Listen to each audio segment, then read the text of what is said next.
Қадірлі ұстаздар, оқушылар, бүгін біздің Шамшырақ ұлттық мектебінде осындай бір керемет, ерекше бір рухани кездесу сәті тұр.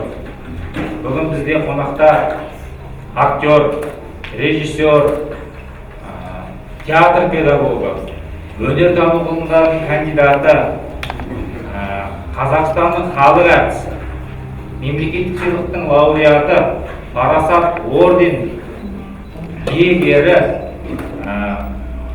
ағамыз, біздің атамыз, ұстазымыз Тұңғышбай Әл-Тарази және өзінің шәкірті Мықтыбай ұлы Сүндет ағайымызбен бірге арамызға міне келіп отыр.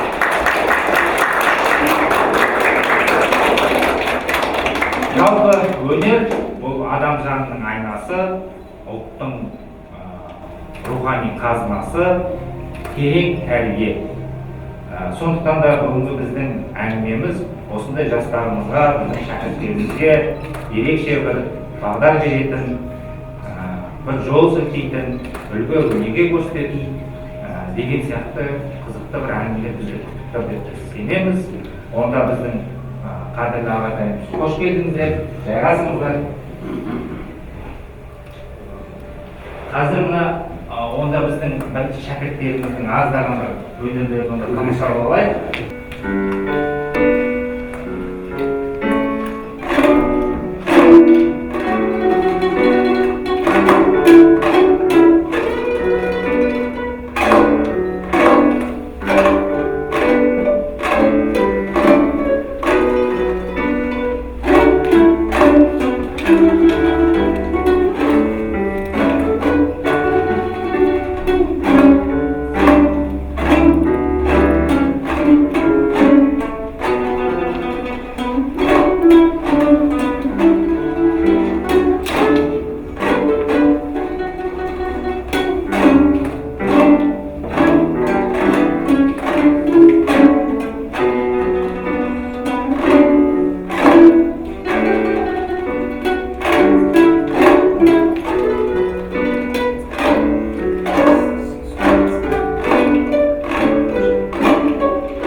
қарасыз. Бірінші сахна, бірінші кадр, бірінші дубль.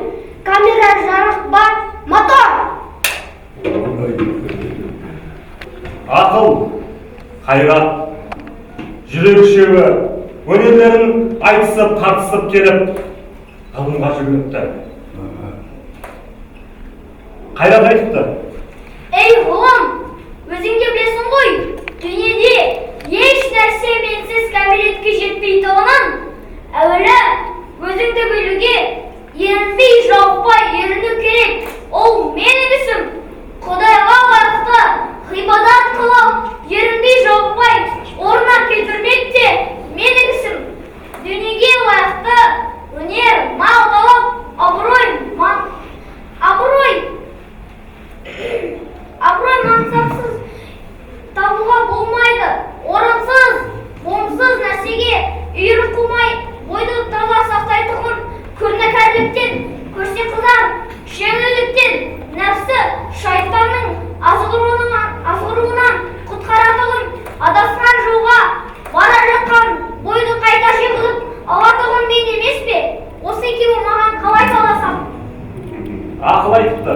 Не дүниеге, не ақыретке, не пайдалы болса, не залалды болса, білетұғын мен, сенің сөзіңді ұғатұғын мен, менсіз пайданы алмай деген, залалдан қаша алмай деген, ғылымды ұғып алмай деген. Ал үсі екеуің ағын қалай таласар? Менсіз сөздер неге жарайды? Онан соң жүрек айтыпты. Мен адам денесін патшасын қан менен тарайды. Жан менде мекен қылады, менсіз тірлік жоқ. Жұмсақ түсек те, жолы үйде, тамақ тау жатқан кісіге түсексіз кетейді. Тонып жүрген киімсіздің, аштың кей жайы қандай болып жатыр екен деп. Жанын аштық, ұйқысын ашылдық, төсегімде дүнгіштейдіғым мен. Үлкенмен ұя сақтап, кішіге рақым қылдыратұғын мен.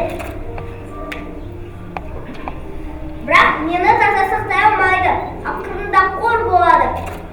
Мен таза болсам, адам баласын ала алмаймын. Жақсылыққа ерейтұғын мен, жамандықтан жиреніп толғап кететұғын мен. Әділет, нысап, ұян, рақым, мейірбаншылық дейтұғын нәрселердің бәрі менен шығады. Менсіз олардың көрген көліне осы екеуі маған қалай таласады? Сонда ғылым бұл үшеуінің сөзін тыңдап болып айтыпты. Ей қайрат, сенің айтқандарыңның бәрі рас. Ол айтқандарыңнан басқа да көп өнерлеріңнің бәрі рас. Сенсіз еш нәрсенің болмайтұғын да рас. Бірақ қаруыңа қарай қаттылығың да бол, пайдаң да бол, бірақ залалың да бол. Кейде жақсылықты беріп ұстанып, кейде жамандықты беріп ұстанып келесің. Соның жаман. Ей ақыл, сенің айтқандарыңның бәрі де рас. Сенсіз еш нәрсенің табылмайтұғын да рас. Жаратқан тәңіріңе сен танытасың. Жаралған екі дүниенің жайын да сен білесің. Бірақ сонымен тұрмайсың. Амалды, айлады, бәзілерін шығады. Жақсының, жаманның, екеуінің де сүйенгені, сенгені сен. Екеуінің іздегені тауып беріп жүрсің. Соның жаман. Сен үшеуіңнің басында болсам белгісің. Бірақ сонда билеуші әмірші жүрек болса жарайды. Ақыл, сенің қырың көп. Жүрек сенің ол көп қырыңа жүрмейді. Жақсылық айтқаныңа жаны дүние құмар болады. Көрмек түгіл қуанады. Жаманшылық айтқаныңа ермейді. Ермек түгіл жиеніп үйден қуып шығады. Қайрат, сенің қаруың көп, күшің мол. Сені де еркіне жібермейді. Орынды іске күшіңді аятпайды. Орынсыз жерге қолыңды ұзатпайды. Осы үшеуің басын қос, бәрін жүрекке береді. Осы үшеуің бір кісіде менің айтқанымды айтсаңдар, табаныңның топырағын көзге түсіреді. Қасиетті адам сол. Үшеуің адам болсаң, мен жүректі жақтадым. Құдайшылық сонда қалпыңды таза жақта. Құдай тағала қалпыңа әрдайым қарайды. Деп айтып ұқтырушының аты ғылым екен. Ақыл, қайрат, жүректі бірдей ұста, сонда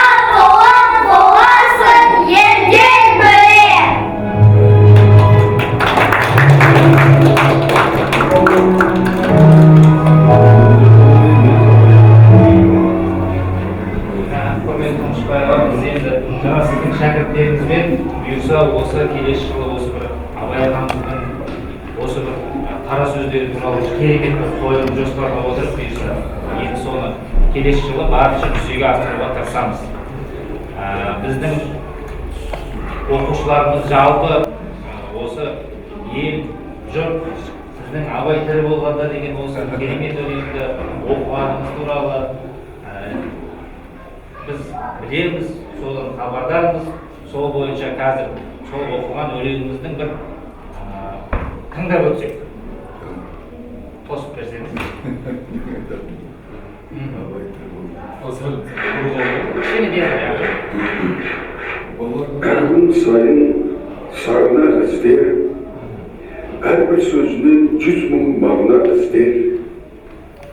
Дәл қазір абай тірі болып тұрса, таяқ жере тағы да тісте. Басқа да шауып дұрыс көрмеген үшін, қара бір сөзге дес бермеген үшін, ислам дінін қош көрген үшін, тозығы бар деп дәстүріміздің аруақтардан сескенбеген үшін, шамани салтты қош көрген үшін, барлық малын кедейге таратып, Құнанбай атаға ас бермеген үшін ешқашан оны аямас еді. Тоқпақтасып та тойылмас еді, тойылмаған соң қойылмас еді. Кәнденге күнін қарар едік, күшіктерімізге талатар едік. Интернет деген итаршымыз. Енді осы өлеңімізді біздің шәкірттеріміздің орындауында бір тыңдап көрсек қазір. Абай тірі болғанда Серік Қалиев. Еске алып күнде сағына іздер, әр сөзінде мың мағына жүрген. Дәл қазір абай тірі болып тұрса, таяқ жерде тағы да бізден. Басқа да шауып түске өлеген үшін, қара бір сөзге дес бермеген үшін, тозығы бар деп дәстүріміздің де әруақтардан сескенбеген үшін, ислам дінін қастерлеген үшін, шамани салтты ескермеген үшін, тәңірлік дінді қош көрмеген үшін, қыруар малды кедейге таратып, Құнанбай атаға ас бермеген үшін, ешқашан оны аямас едік, тоқпақтасақ та тоямас едік, тоямаған соң қоямас едік, қанденде күнін қаратар едік, күшіктерімізге талатар едік, интернет деген итаршымыздың иесіне айтып сабатар едік, сақал мұрнын бір талдап жұлып, бақабис қылып қаматар едік. Ән ұрлағыш деп дін кетер едік, күллі бір жұртқа күл кетер едік, дінмен соғысқан адамдардың қара тізіміне тіркетер едік. Муслимге мәлім майлап беререк, жақсаты болса лайлап беререк, кіргі түгіл фәсбі түсірудің нысанасына байлап беререк. Қара сөз жазып құтырмас еді, әнші ол жүрсе ұтылмас еді. Дама деп бүгін дәрттеп жүрміз, өлмесе бізден құтылмас еді.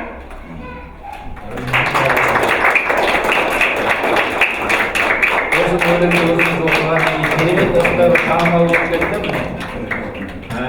Енді құрметті біздің қонақтарымыз, Тұңғышбай аға, Сүндет ағайымыз біздің шәкірттерімізге осы балалық шағыңыз туралы, жалпы өнерге қалай келдіңіз, осы жөнінде бір әңгімелеп берсеңіз.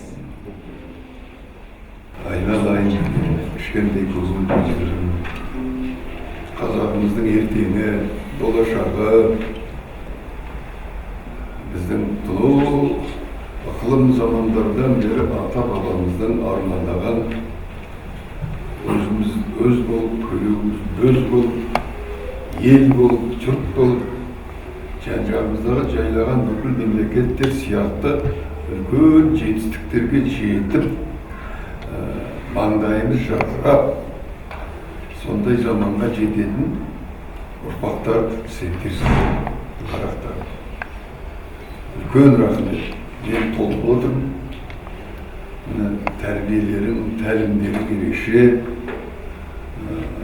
Ұстаздарың, мектептің басшылары, сіздердің өнерге деген ықыластарыңызға үлкен мән беріп, осыншама аспаптар бар, оны ойнатып сендерге әдемі киіндіріп, жаңағыдай жақсы өлеңдер тыңдатып, жаттатып, осындай тәрбиелеп жүргеніне мен ұстаздар алдында рахметімді айтамын, қолдауға рахмет. Енді қазіргі алым ағайып заман ғой қарақтар.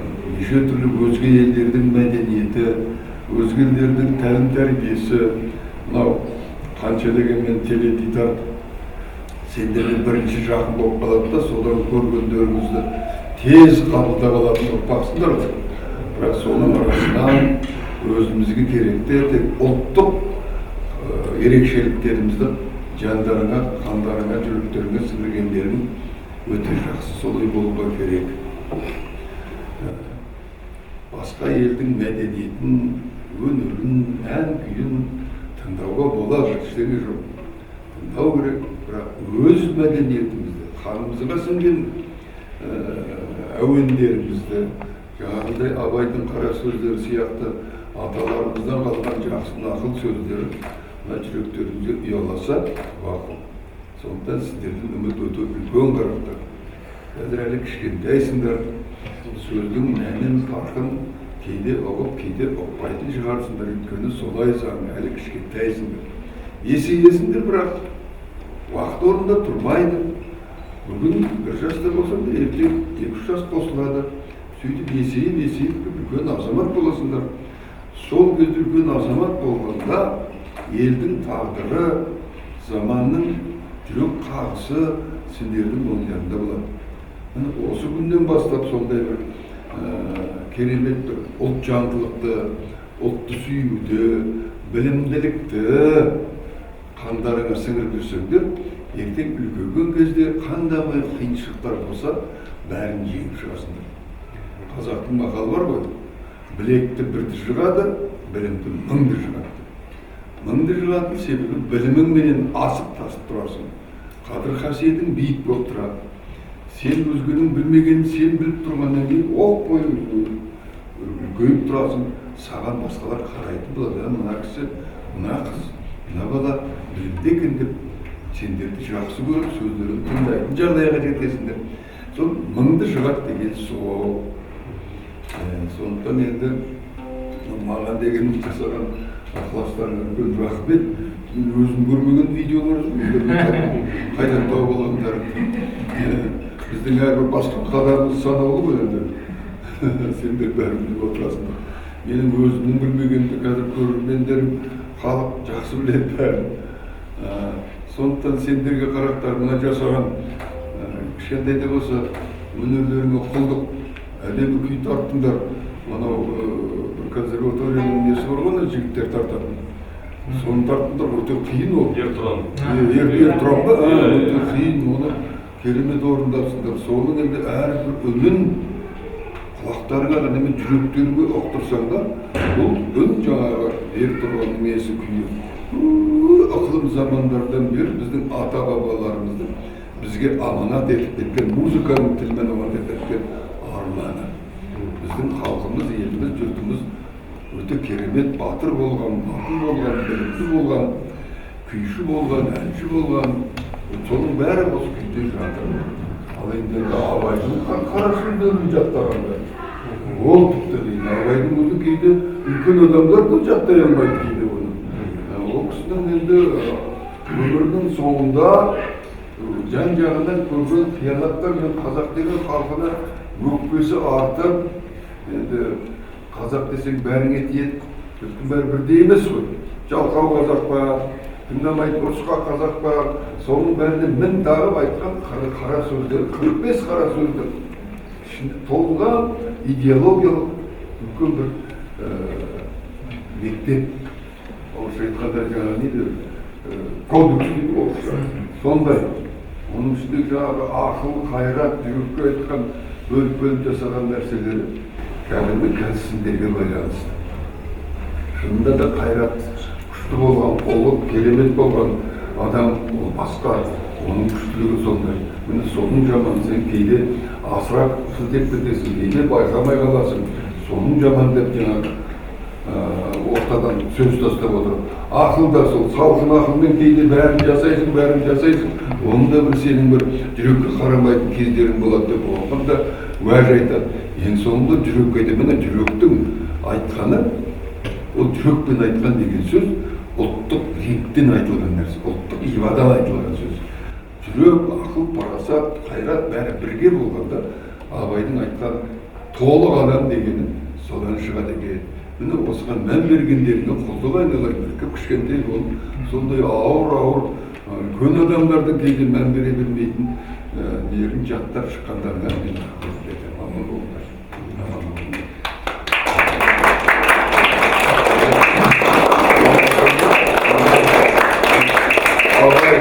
Абай тірі болғанда дегенді байқасаңдар, ол абайды бағалай алмай жүргендігіміздің әңгімесі.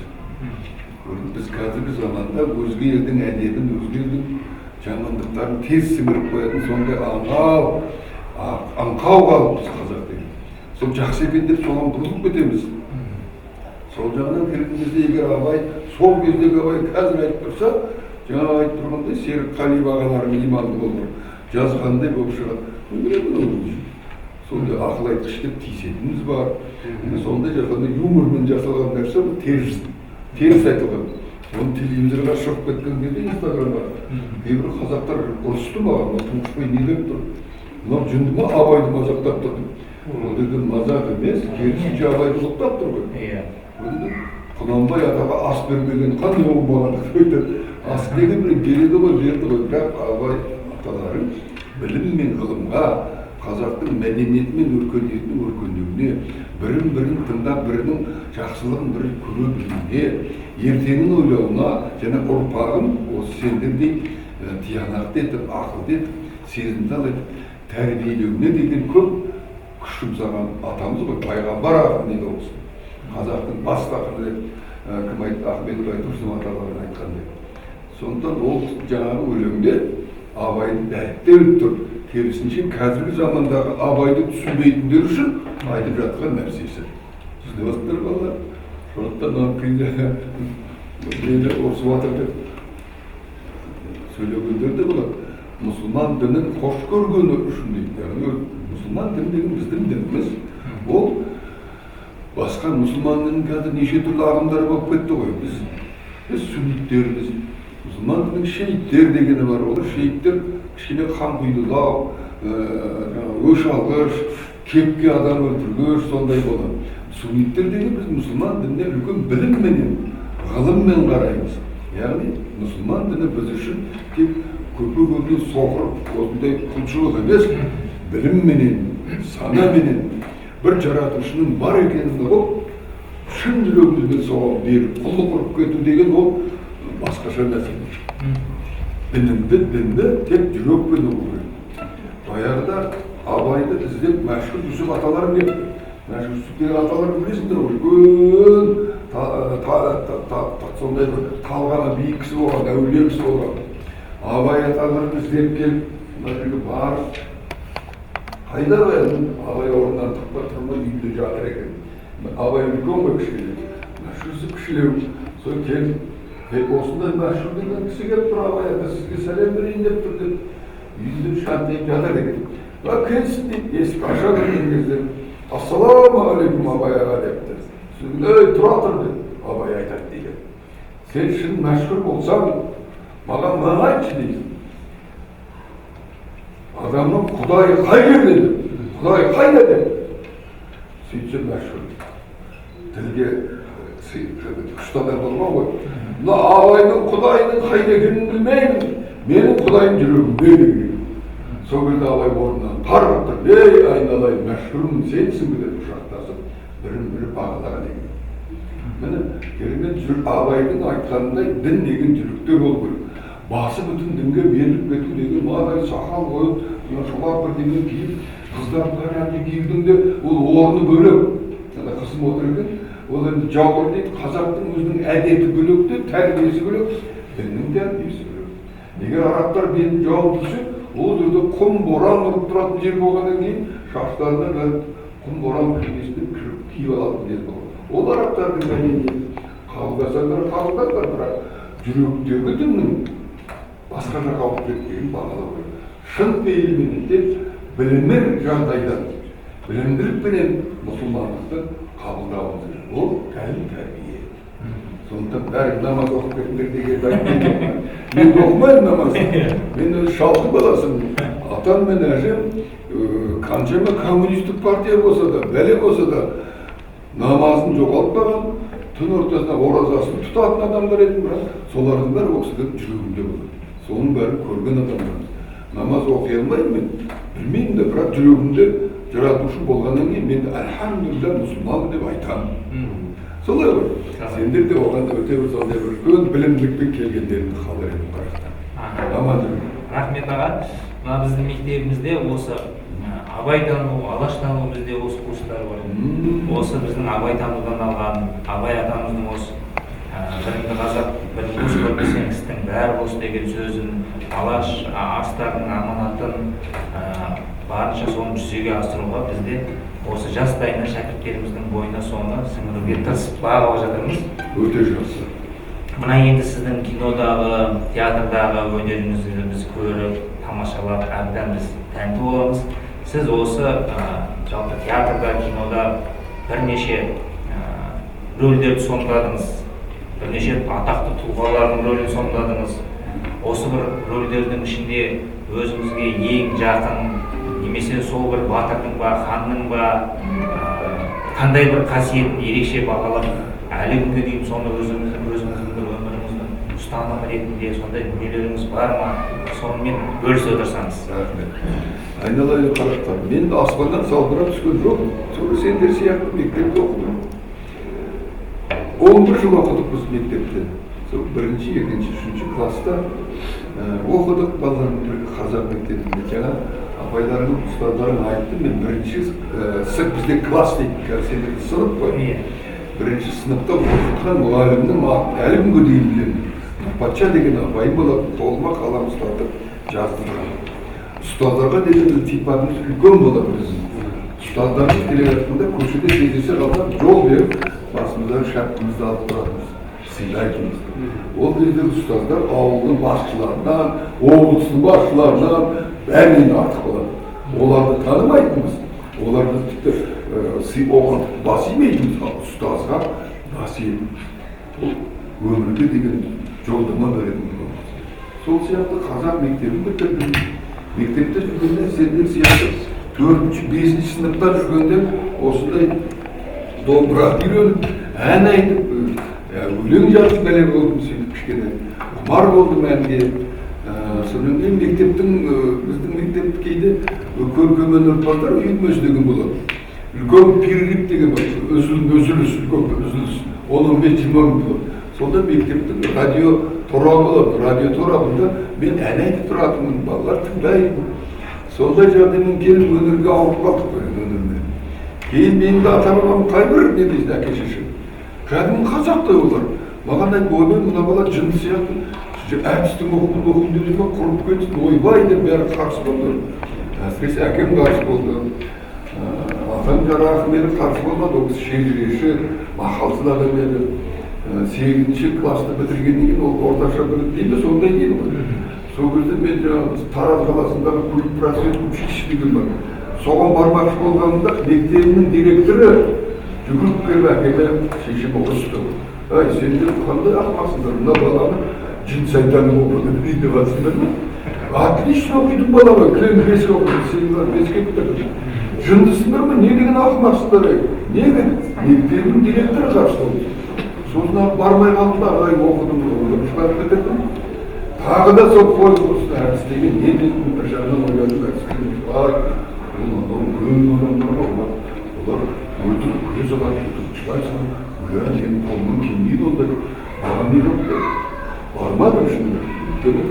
Үлкен семьяның үлкені болдым. Әкемнен шешемден 11 бала болды. Бір әке бір сен. Мен тұңғышы болдым, тұңғышбай деп сонда. Кейінімдерім бар, әртіс бар, бұл сөзін ағайын деп. Ағарды кім асырайды, әкеме кім жерден береді деген ойменен бармады өнерге. Тараздың гидромелиоративтік құрылыс институты деген бар.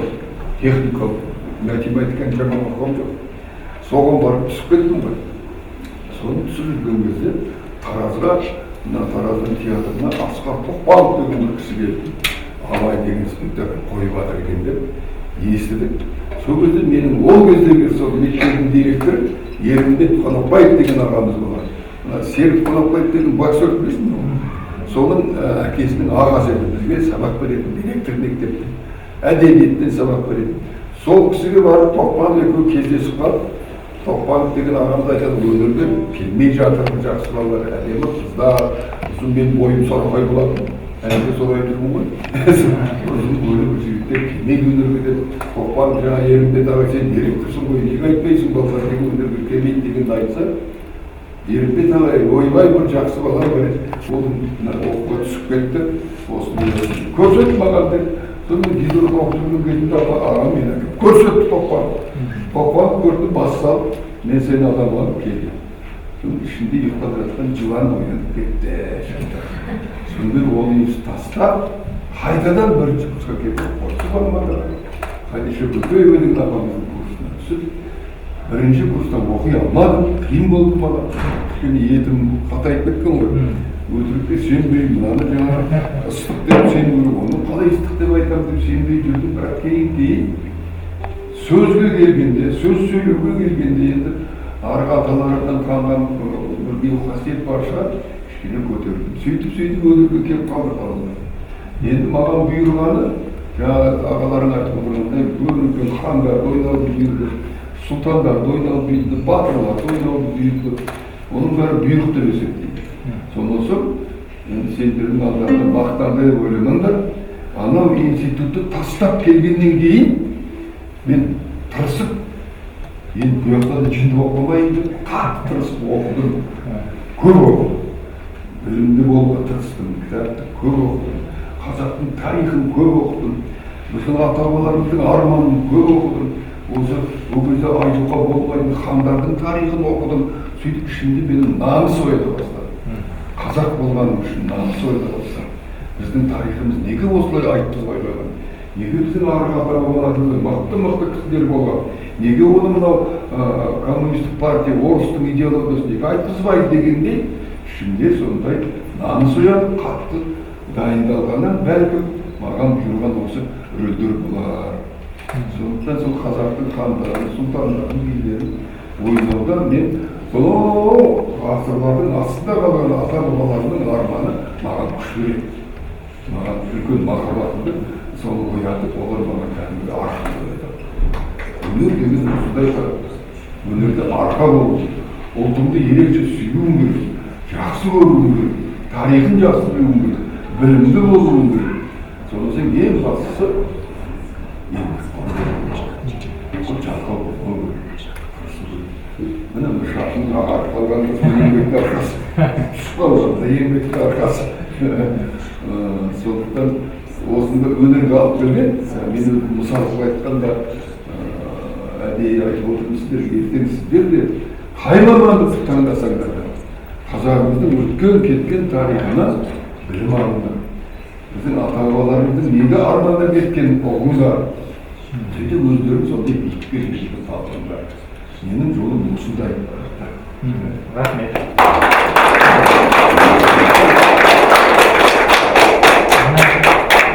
Шәкірттеріміздің арасынан сұрақтары болса, тыңдап көрейік. Иә. Сіздің актерлік өнеріңізді таңдағаныңызда ата-анаңыз қалай қабылдады? Ата-анаңыз қалай қабылдады? Енді біздің аталарымыз сендердің папаларың сияқты емес қой. Олар кішкене ескілеу адамдар болды. Сендердің папаларың қазір сендерге қарсы болмайды ғой. Домбыра тартқандарыңа, театрға барғандарыңа. Ол кезде қарсы болды маған. Жын шайтанның оқуды неге барасыз? Әкеммен сөйлеспей қойды. Шеше мен шеше ғой ана. Оны үндемей қалды. Атам не қыласың, Құдайдың берген сол шығарға. Өйткені атамнан көп мақал тыңдайтын. Атамның айтқан шежірелерін тыңдайтын. Әжеңнің әңгімелерін тыңдайтын. Олар маған қарсы болған жоқ. Әкем қарсы болды. Әкем темір жол жоқ. Соғысқа барған Герман соғысына жынды болатын болды. Бірақ кейін әкем менің киномды көріп, ол қан мен тер киносы болады. Соны көріп, іште риза болып, тамаша деген ойын соғып ғой. Соны көріп, қуанып, өзінің құрдастарын алады да мұрнын көтеріп жүрді. Менің балам осындай деп ағылды. Сондықтан айналайын, сендердің ата-аналарың тәрбиелі, менің шәкіртім театр студиясын ашып жүрді. Актерлыққа үйретіп жүрді.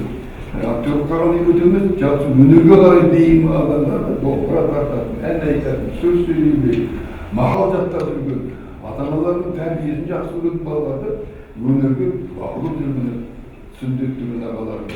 Бұл жерде біз өнерге баулыған, өнерге ғашық ететін адамды. Өнерді жақсы бағалауға үйретеміз. Ары қарай сосын Алла Тағала сендерге берген табиғаттардың күші арқасында актер боласыңдар ма, әнші боласыңдар ма, домбыра боласыңдар ма, инженер боласыңдар ма, темір жолшы болсаңдар ма, бәрібір өнерден алған тәлімдерін сендерді ақылды азамат етіп, жүрегі бар азамат етіп тәрбиелейді. Әр нәрсеге жүрек бол. Ол үшін тек қана актер болу міндет емес.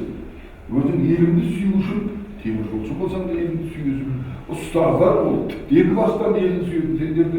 Ұстаздар сендердің алдыңда бүкіл білімін, өмірін, санасын, денсаулығын арнап жүргендер не арнап жүр? Сендер адам болсыңдар деп.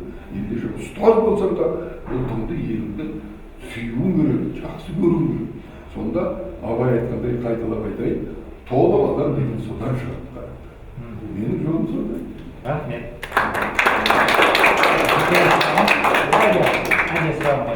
Айтамын. Актер болу үшін үздік оқу міндетті ме? Актер болу үшін үздік оқу міндетті бар дейді.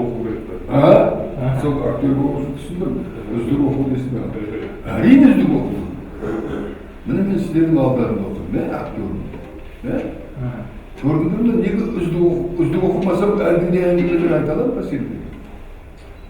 Үздік оқыған соң ғой, кішкене жағында әңгіме айтуға. Үздік оқу деген тек қана мектептің де осының басқа кітаптарды оқып біліміңді үлкейту. Халықтың алдына шығу үшін қарап, білімді болу керек. Өйткені халық бізден ақылды. Алдына шығып тұрған халық сенің білгеннің көп біледі олар. Сондықтан бір сұрақ қойған кезде күмілжіп, оны білмей қалсақ, ат болады. Ұят деген қазақта керемет тәрбие сөз ғой. Басқа ұлтта жоқ, ұят болады деген. Яғни тәрбие. Өте үздік оқу керек, қара, математикада мен сияқты, сопромат, механика, высшая химия, высшая физика, десімдер бәрін оқып тұрмын. Ол маған көмектесті деп ойлаймын. Өйткені сопромат деген білім, ол техникалық оқу, чертеж. Ол маған көмекті деп ойлаймын, ойының саналауға, сөз сөйлеуге дегендей. Сондықтан менің де әлі аспартлы іштегім жоқ. Менің де білмейтін көп әлі. Өйткені кішкентай кезінде мектепте мен ептеп-септеп жалқау болып оқымай қалған заттарым көп. Сол маған мешет етеді осы. Білмей қалады. Әттеген сол кезде соны оқығанымда ғой, мен мына сұрақты дұрыс жауап беремін деймін. Кейбір сондай әттегендерім болады. Адам деген бәрін біліп қалу мүмкін емес ғой. Тегінде білімдар болу үшін үздік оқуға дүниелері болып жатқан оқиғалардың бәріне мән беріп соған ақыл санамен саралай білсең, сен халыққа сүйкімдісі боласың.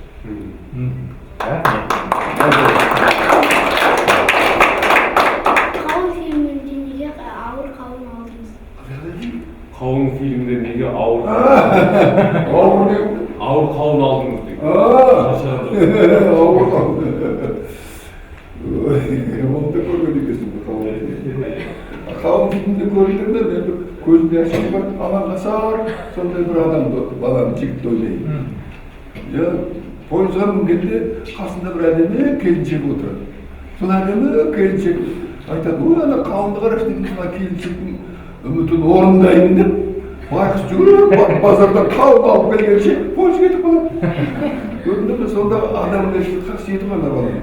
Ана келіншек ана қауынды көріп қызыққаннан кейін осы келіншектің қызыққанын әпере салайыншы деп жүгіріп барып сол қауынды алып керек қой, дәу болса да. Сондай ауыр қауынды алған секілді. Оның үстіне кинода ол әртүрлі жағдай бола береді. Анау қауын ол шынында қауын емес ол. Өтірік қауын. Бірақ сен білмейсің деп. Ол көтеріп жүрсің, ол қанша бір жылдай түсірілді фильм. Сол фильмді қауынды көтеріп жүрсің, бір күні жейді. Түсіп кетеді ғой қауын, білесің. Қауын білесің ғой, егер жүрсің, мен қауын еткен адамым. Ол 3-4 күннен кейін қауынның іші түсіп кетеді. Сандырылып кетеді. Сонда қолдан жасаған. Бірақ сондай базардан тура сондай алып, кейін киношниктер сондай жасап берді. Көтерілді. Содан кейін фильмнің соңында естеріңде болса, тағы бір келіншек пойыздан қалып жүріп жатқан кезде стопканы басар деп қауын түсіріп алады. Ол жарылған қауын басқа қауын. Ол киноның қитығынан алсында. Ауырлығын емес әңгіме қауынның. Ана қасында отырған көрші келе жатқан келіншектің ықыласын орындайыншы деген бір адамгершілік жігіттік азаматтық борышы бар. Мына қауыл көріп қызығып отырген мына кісі қызыққан орында айтшы деген адами бір жақсы қасиеті жүрегі.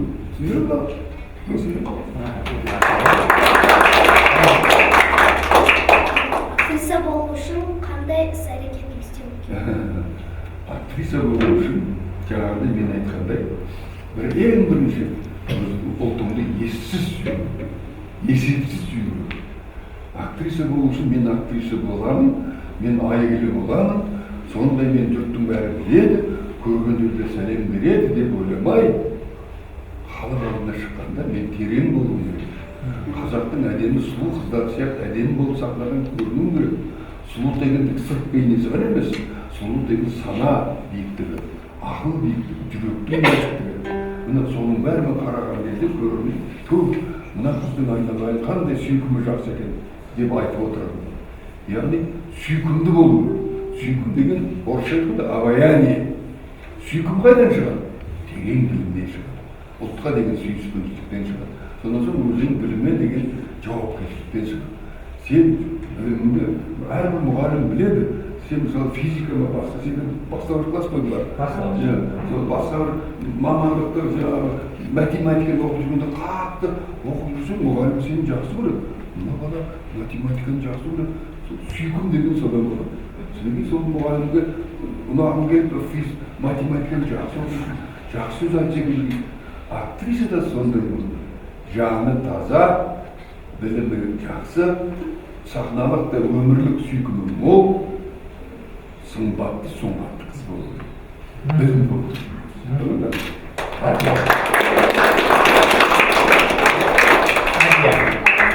Сізге қандай киноға түскен ұнады? Енді менің бағымда шыққан кинолар бар біраз. 40-қа таяу киноға түстім.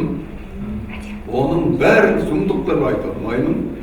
Бірақ менің сарайымда ашқан, бағымда ашқан өзім үлкен бір махаббатпенен, үлкен мақтанышпенен түскен кинолар ол Қамбеттер, Отырардың күйреуі, ол адасқандар, ол жаушылар асығады.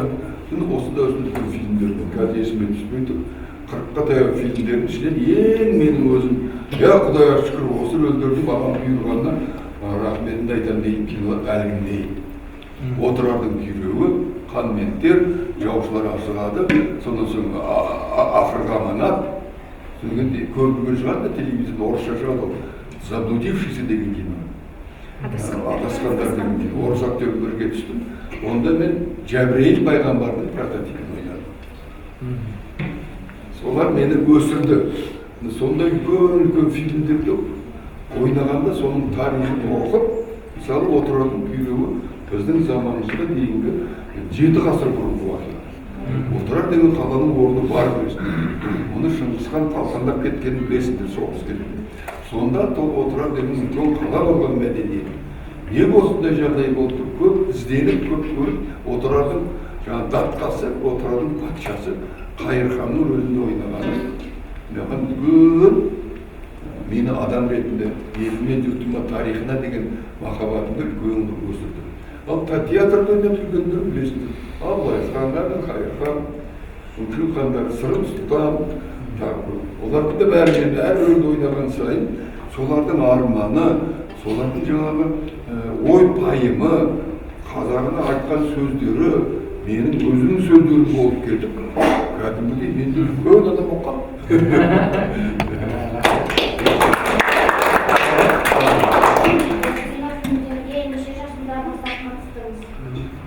Кино фильмдерге қанша жасыңыздан бастап?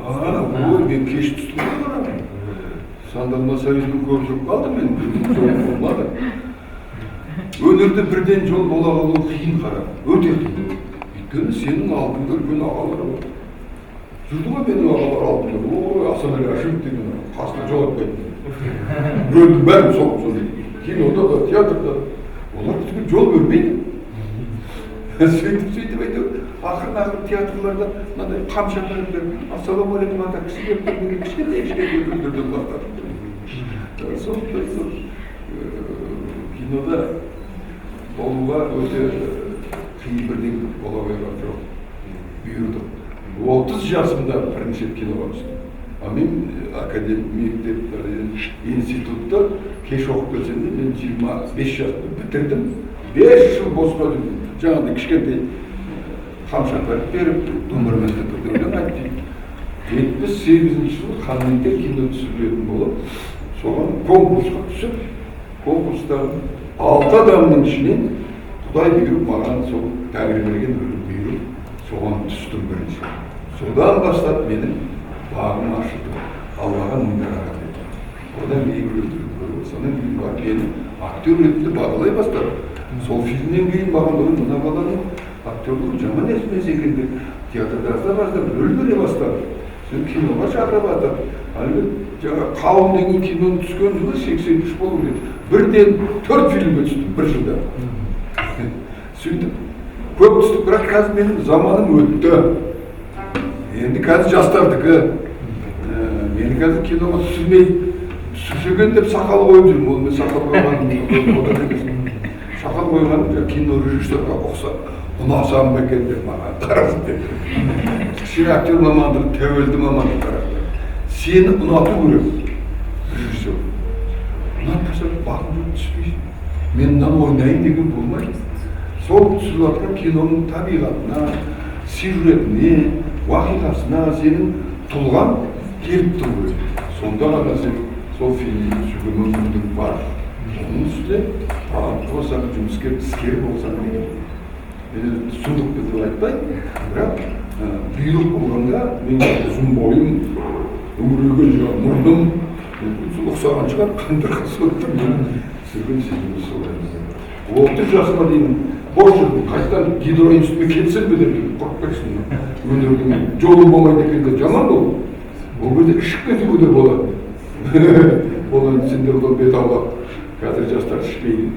Біздің кезімізде өкініші бір нәрсеге жолымыз болмаса, ашулы арақтан. Ашулар, мен жолым болмайды, мен солым болмайды. Жылап бір-бірімізге отырамыз. Ол жаман әдет. Әйтеуір мен ол амалман ішпейді. Ақша болмайды. Рахмет аға, ода қазір соңғы сұрағымызға Сіз 11 баланың тұңғышы екенсіз, сол інілеріңіздің аттарын атап беріңізші. Менің атым Ұшбай, менен кейін қыздың аты Райгүл, одан кейін Дүйсебай, одан кейін қыздың аты Пернегүл, одан кейін ұлдың аты Мейірхан, одан кейін Бақытгүл, одан кейін Ләззат, одан кейін Шынар, одан кейін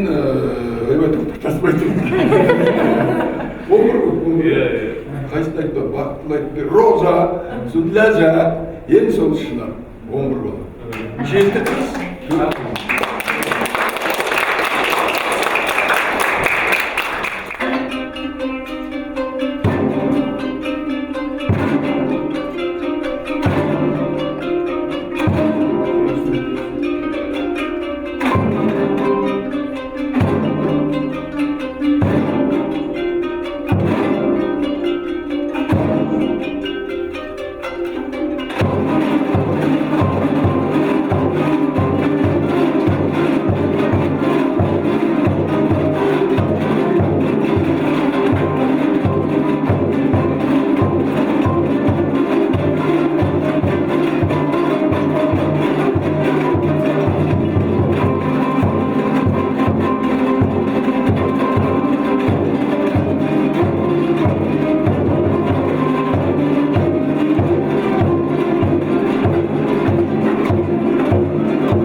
ұстаздар, біздің оқушыларымыз, біз бүгін ағамыздан, атамыздан тек қана өнер туралы ғана емес, адамдық биіктік, рухани тереңдік туралы сыртында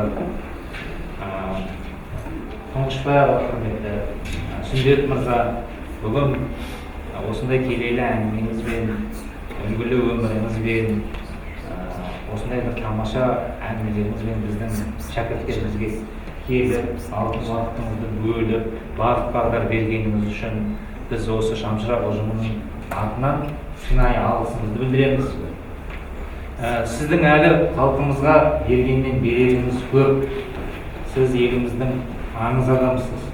Сіз нағыз энциклопедиясыз. Сіз тек қана жаңа балаларға айтқан ақыл кеңесіңізде қарап отырсақ, сіз өзіңіз мектептің үздік оқушысыз. Біздің жастарымызға, шәкірттерімізге керемет үлгісіз. Өнерді сондай шексіз сүйгеніңізге байланысты бір мамандықтан екінші мамандыққа осындай бір ден қойып өттіңіз, оныңыз тектен кеткен жоқ. Қазақ халқында жалпы мына кино, театр әлемінде ойып орын алатын тамаша бір із қалдырдыңыз. Әрдайым, әрқашанда аман болыңыз, шәкірттер көп болсын. Әр қазағымыздың баласы өзіңіз сияқты тамаша тұлға болсын, азамат болсын деген біздің тілегіміз бар, ниетіміз бар. Енді осы ұжымымыздың атынан азғантай біздің сыйлығымыз бар. Осыны қабыл алыңыздар.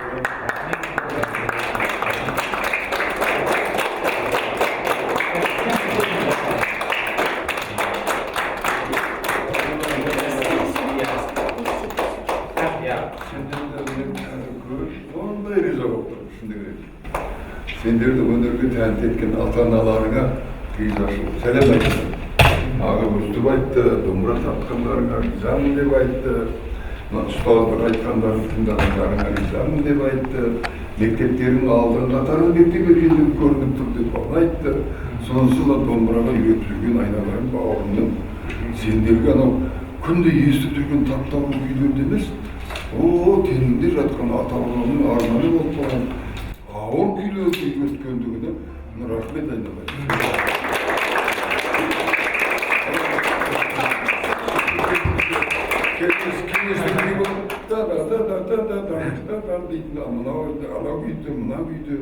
Біздің қазақтың қанына сіңген арғы ата-бабалардың бізге жеткізген аманатындай керемет күйлерді үйренгеніміз. Рахмет саған айналайын, талабыңа, ұлтжандылығыңа, осындай күйлерді ауылда болса қалпақта жүрегіне сондай нәрсені үйретіп жүрген құлдық өте әдемі. Өте әдемі бұл күнде естіп жүрген телевизордан шығады. Мынау екеуі де керемет күйлер. Қазақтың қанында, тарихта қалыптаған күйлер. Соны шығарып жүрсіңдер. Олар сендерге кәдімгі намыс, ұлтыңа деген махаббатты үйретеді. Ол өте үлкен нәрсе. Ең бірінші сол ұлтжандылық. Ұлтыңа өзге ұлттың бәрінде біліңдер, сыйлаңдар, орысша да біліңдер, ағылшынша да біліңдер, басқа түркше де біліңдер. Барлық тілді білуге бірақ қазақтың тілін жүректеріңде биік ұстауға керек. Қадыр ағаларының сөзі бар ғой, өзге тілдің бәрін біліп, өз тіліңді құрметтеді. Қазақтың тілінің өзі әуен сияқты. Қазақша сөйлеудің өзі бір музыка сияқты. Қазақтың тіліндей бай тіл кемдегі. Бәрі бағалайды қазақтың тілі деген сөз. Ана бір Әзірбайжан апайларың бар, асыл Османлы. Ой, бұрмай қазақ десе жаныңа, осы Қазақстанда туған ғой, өзінің тілін ұмытпайды. Бірақ қазақтың сөзін сөйлеген кезде майын табысып бір сөйлейді ғой. Қазақтың тілі шешен, қазақтың тілі терең, қазақтың тілі фәлсәпәшіл, қазақтың тілі керемет. Сондықтан түріктерде біздің тілімізді ең әуелгі еліміз осы қазақ деп мадақтайтын себебі сол. Өз тілдерге, өз үндерге, өз өнерлеріне ғашықтықтарын ешқашан сенбесін, сол күй жүректерінде мәңгі үлкен бір бағдаршам болып қалсын. Сендерге үлкен батамды беремін, аман болыңдар, жақсылықта болыңдар, үлкен болып өсіңдер, терең болып өсіңдер, білімді болып өсіңдер, еліңді жақсы көріңдер, ұлтыңды жақсы көріңдер, өздерің әрбір әрқайсыңдар ерекше ұл мен қыз болып өсіңдер. Ата-аналарың ғана емес, бүкіл қазақ елінің мақтанышы болды.